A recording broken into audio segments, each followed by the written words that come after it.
Welcome back, survivors. I'm the Survivalvis, and welcome to Carnivoresgenesis for a special week just before the holidays. Kind of comparison episodes once again. It is that time. Saurian and his team have been hard at work on the Carnivoresgenesis Redux, and he's got another alpha build ready to go, so we're going to get to show that off this week. Now, the last build, there were a few things I wasn't able to quite show off, like the Mantelodon was a little bit reworked, and then I think the laser bow changed into a laser rifle. It's more at the high end of points that I wasn't able to show off proper. This week, though, with this new alpha build, there are a couple of things to compare. So we're going to want the over-under shotgun and the sniper. We will take double ammo. And I think for the sake of things, because, again, the maps haven't been changed too much, we'll just do... actually, maybe how much is it to get that? I need another 25. Yeah, maybe we'll just do these first 5. They're kind of pretty usual, and yeah, I think the Woods Tarantox will make for the best comparison videos.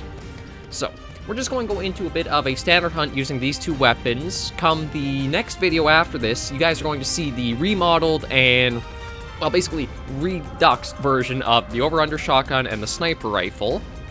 And there's a lot that's going to look quite a bit different, and there's going to be a little bit that also feels different. This build I'm very excited for, and once I get into that, you'll see why. But for now, this is sort of like the baseline of what the public release is. So we'll go in, enjoy a nice hunt, just rack up a few points, build ourselves up. And next episode, you guys and myself are going to be in for a treat, because I have not actually seen any of this stuff firsthand. I'm just reading off the little patch notes that Saurian sent me through our correspondence to kind of give you guys an idea of what will be coming. So it's a lot of big changes. It might not be too much that's like new modeled dinosaurs or new textures on the dinosaurs, but there's going to be a lot of changes that I think we're going to be excited for. Overall, though, that's enough little rambling and hyping you up for the next video. We got this one to finish, so let's head on through into this new hunt. Okay, we're all loaded in here now, and it looks like we've already got a number of animals, yeah, very close by. So we got the stegosaur there. I might actually go for this parasaur first, because if that might be just a one-shot kill...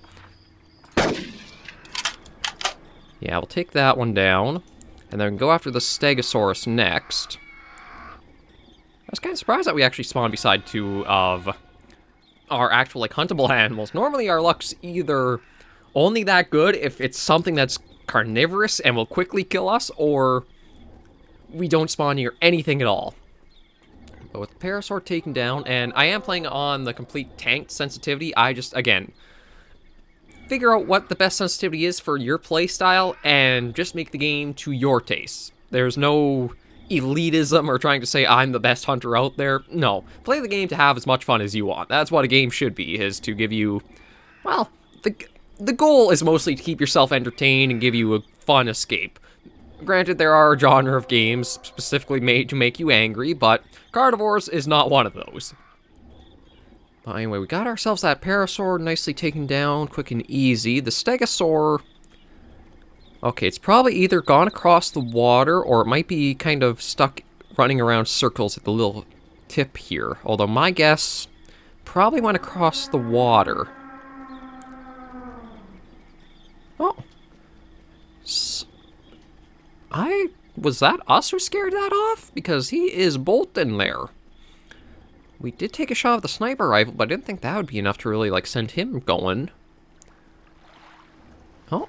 Oh, no, just another Gallimimus out there. Okay. So, we'll probably just keep going this way. I mean, I could try calling the stego in, maybe going for some long shots. It's one of the things that because of how late into the game you get the sniper rifle, I usually don't have, like, the most use out of it. I know when in Mandibles it was, my hole puncher. I did love using that, but it was very fitting for, it just kind of felt like the power scaling was right with it. Like, as soon as you got up into the higher end of points and you unlocked it, it was making little things that you expected to kind of be hunted easier. It just kind of flowed very nicely. Genesis is mostly, it does have a power scaling, but I don't feel it's quite like as sharp as Mandibles, where once you hit something like the Manipulator, you really needed that super firepower. Genesis, it feels a bit more grounded in that. It's more of a flatter curve. So we got the stego out there. You know what? I'm going to try for... There we go. Yeah, it's too easy there. That, again, when it also comes to Call of the Wild is where I feel rifle hunting can be a little too easy, because you get such nice sight lines, you have a really good effective range of the ammunition, and with Call of the Wild, all the other bonuses it provides you, like giving you cover you can hide in, and letting you see, like, the wind around you, more stuff like that, where you can actually interact and use the environment more. Oh, just Metrodon and Monochop's fleeing down there. Call of the Wild, I feel you could rifle hunt, but it is a little too easy for what I tend to try to put myself through, so I usually try going for more bow hunting or something that has you a little more of a challenge or a little more engaging. I think Carnivores works well for having the sniper rifle more, again, as a later tool. Something more towards the end game where it feels more earned, and that you've truly proved your worth of having such a high-powered weapon. And we have seen that even if you do have the high-end power against animals like the Carnivores or that, it won't always save you, even if you get the long shots in. Okay, nothing too much here, though.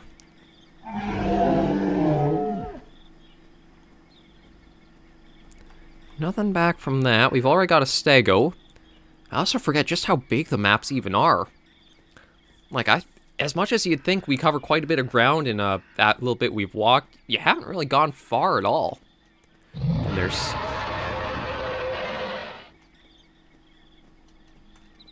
And there's still so much to see and explore and roam about. Although we do have another target up here. You guys might have spotted it in the screen, and as I was kind of browsing about, we'll try to get this other Stegosaurus up here.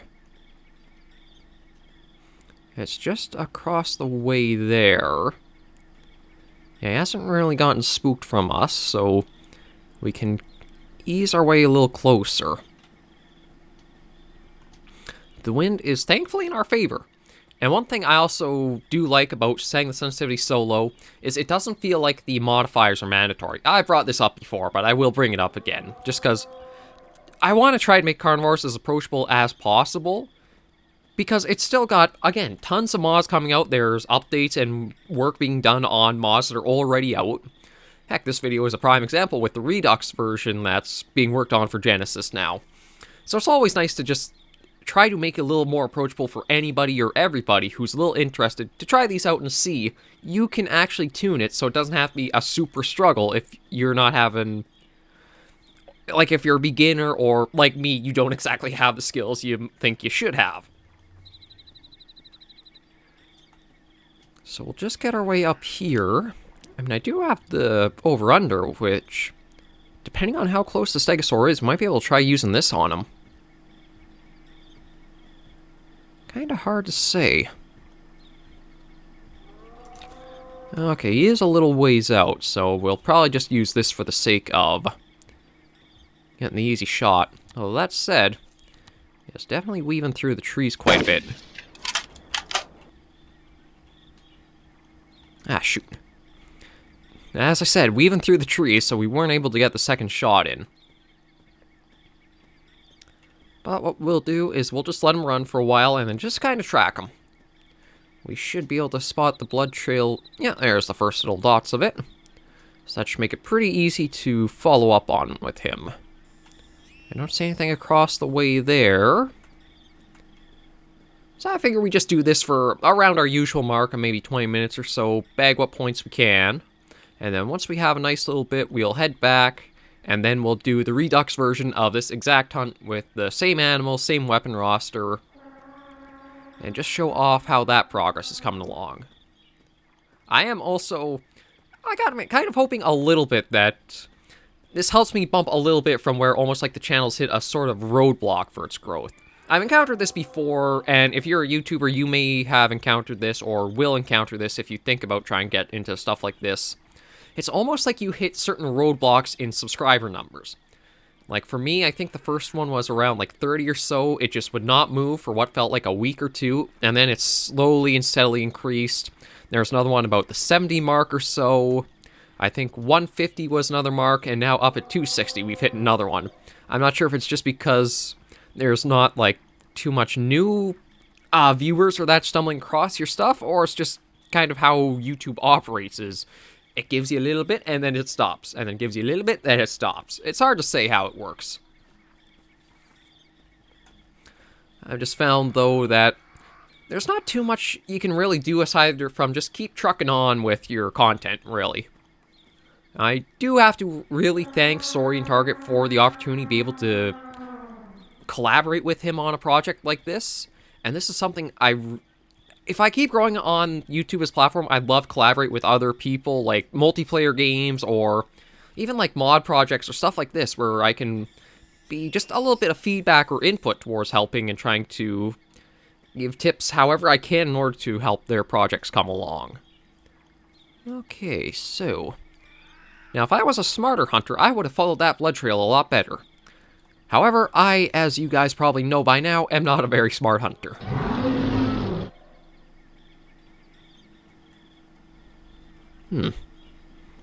Okay, so I should probably try to figure out where that trail was again, because we didn't get a reply back, and I'm almost thinking he went into the water for a swim. I highly doubt it, but sometimes they do. I think the big thing will be trying to reestablish where that blood trail is. I got so kind of caught up in talking and doing my little commentary, I absolutely lost track there. And unfortunately, I don't have any way of, like, marking on the map where the previous tracks or findings were. Just another Gallimimus out there. Aha.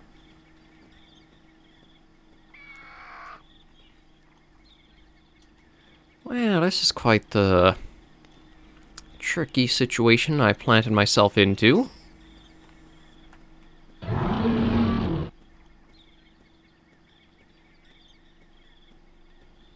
I feel like I might have to go for a little bit of a run along the coastline, as I'm fairly sure he kept running down to the water, and more likely than not, he went either to the left or right. I'm going to say he went more, well, I guess my left would be to the east on the map. So we're going to run down this way for a little bit, just see if we can spot him, or anything else for that matter. My luck, I could run over a ridge and pop right into a Sinraptor. Oh, well, maybe not a Sinraptor, but how good of a shot can I be long range with the sniper rifle? And how good of an opening can I get through the trees?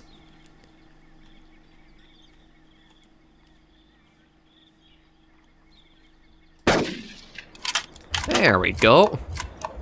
Still gotta admit, that is nice to get those shots off that are very satisfying to get the one hit, one kill. Well, I guess it's more one hit, one sleep, but we'll continue along this way. Apparently, there was a parasaur this way. So we'll see if we can perhaps stumble across any other animals. Actually, I should look right at the water, too, because that could be... Yeah, no sign of, like, little red dots, so the blood trail of the stego didn't go this way. Probably means he might have gone the other way, then. I think that actually might not be a bad idea, is to change tactics and work that way, is go along... Oh, no, just the moss chops. I was just drawn to the little bit of movement in there, but everything's looking rather alright. Well, pretty quiet. So we'll go this way and see. One thing to keep in mind, and it's actually something I can say you could use as a little trick, is... Oh, excuse me.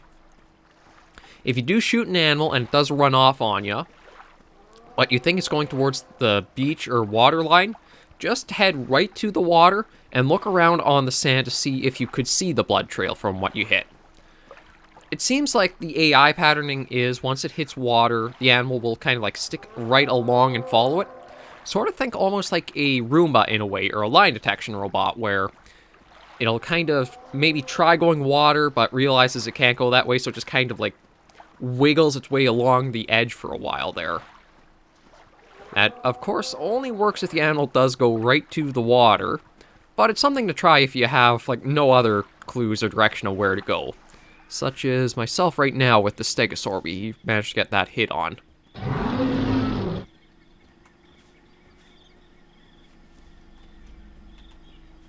Oh, actually a Triceratops way out somewhere that way.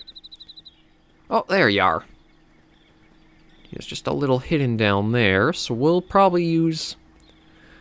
I mean, once you do get the sniper rifle, it does make things a lot easier if you've been, like, really fighting your way up to earn it. That's always... kind of feels like a turning point for Carnivores games, where it's a struggle to get up to that weapon, then once you do, it's more kind of cruise and farm your points up. It is that little bit of, like, a earned rest or vacation from all the struggling you might have had to do.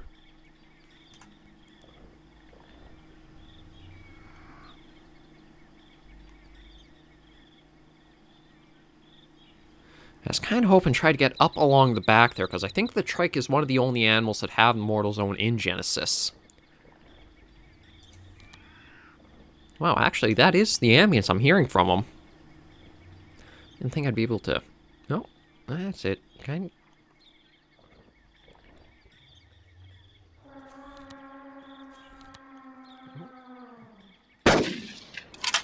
Ah, shoot. I should have been a little more patient there. No, that one was definitely the tree. I should have been a little more patient with that one shot. That's one of the big things, too, is don't shoot yourself in the foot by rushing your shots either. Because of the way, like, I have the weapon sway, you can't really fight in Carnivores. It's a good idea just to take a little bit of patience, as long as the animal... You feel you have a good range that they shouldn't detect you, line your shot up and just either wait for the opportunity or just kind of inch your way to make yourself that opening. Don't kind of go... Well, I mean, I say don't go ham and just shoot wildly in the air, but when you look at Jurassic Park Hunter Legends, for some reason that works for me there. I can't say why, but you kind of figure out what your own groove is when you play Carnivores. So at least we know the trike was going off in this direction, so we have a kind of way we can go here. It's hard to say how far it might have gone. Again, I don't know if it would go right to the water line or not. And the thing about the water line... Ooh, just wanted to turn off sprint, not crouch.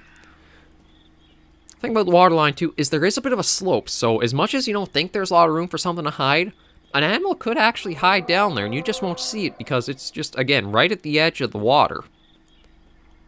So that's something to be a little careful of, especially when it comes to, like, the smaller carnivores. Like, I don't think Carnivores Triassic really had anywhere like that the Coelophysis could hide, although with their green coloring and some of the maps, they definitely camouflage and blend well there. As for Genesis, maybe the Utah Raptors would be one to be careful of. Because if you get a smaller one that's, again, just at the water's edge, you don't think it's there because it just looks like it's flat almost to the water. And you come walking up here, it might hear you, smell you, and all of a sudden you've got one pounced on you. So just kind of keep your... Try not to tunnel vision too much into thinking there's only that one animal you're looking at. And just try to keep a watch of your surroundings if you can.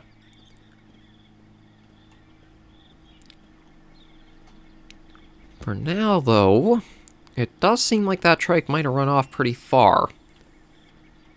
So maybe we'll do just a little bit of a sprint and try to get one final animal in this hunt before we do wrap this episode up here, and then we go take a little flip over to the Redux build.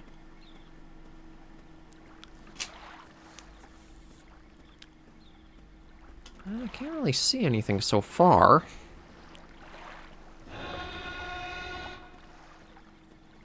Wasn't sure. Oh, moss chops, but that looks to be about it for... I can see through the binoculars. Nah.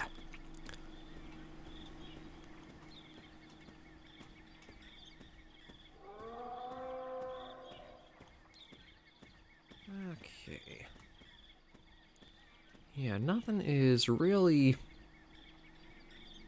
I mean, there has been a movement from, like, the moss chops, but nothing like an actual huntable ant. I shouldn't say that. Nothing that'll give us points for if we hunt it.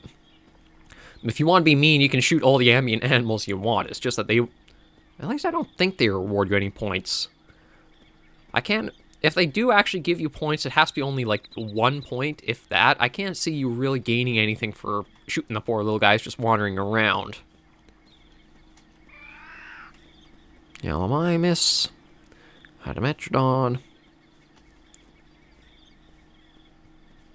Although that would be an interesting little way of, like, for very beginner hunters, just to work on your aim if you could get, like, even if it's 1 point per animal.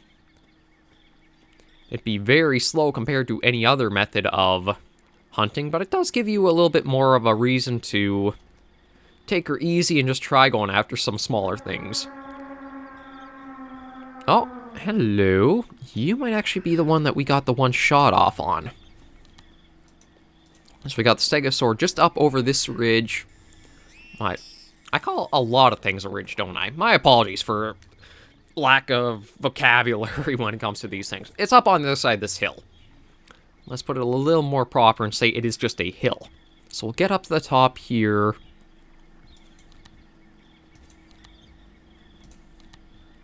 It's almost like a shark. You just kind of see the plates almost like fins for it.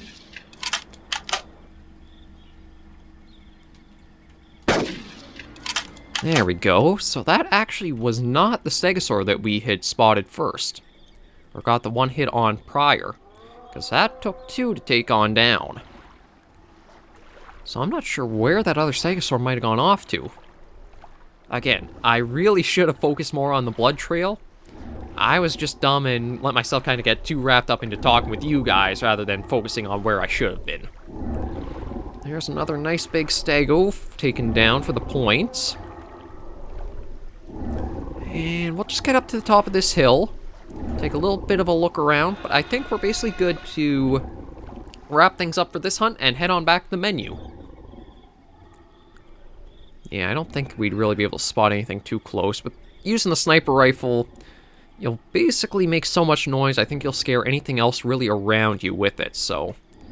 We are good, though, to claim our little chunk of change from, what was that, 2 Stegos, 2 Paras, and the Trike? 5 animals is pretty good for just a nice little relaxing hunt like this.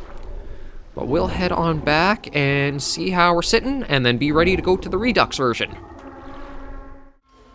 Okay, we're back here in the menu, so we actually did unlock the points for the Utah Raptor as well. I'm just going to take a quick, like, mental screenshot to know it's first map, first 5, shotgun, sniper, double. Okay, so that's what we'll use for the Redux. So I will probably, or hopefully, see you guys in this next video going up in just a few hours from now. But thank you all very much for joining me on this episode of Carnivoresgenesis. If you do like the series, be sure to give it a like. And if you have any tips, tricks, tips, tricks, or requests whatsoever, be sure to leave in the comments right down below. I try to respond to any feedback that comes up on the channel. So please remember, as always, survivors, to take care and stay alive.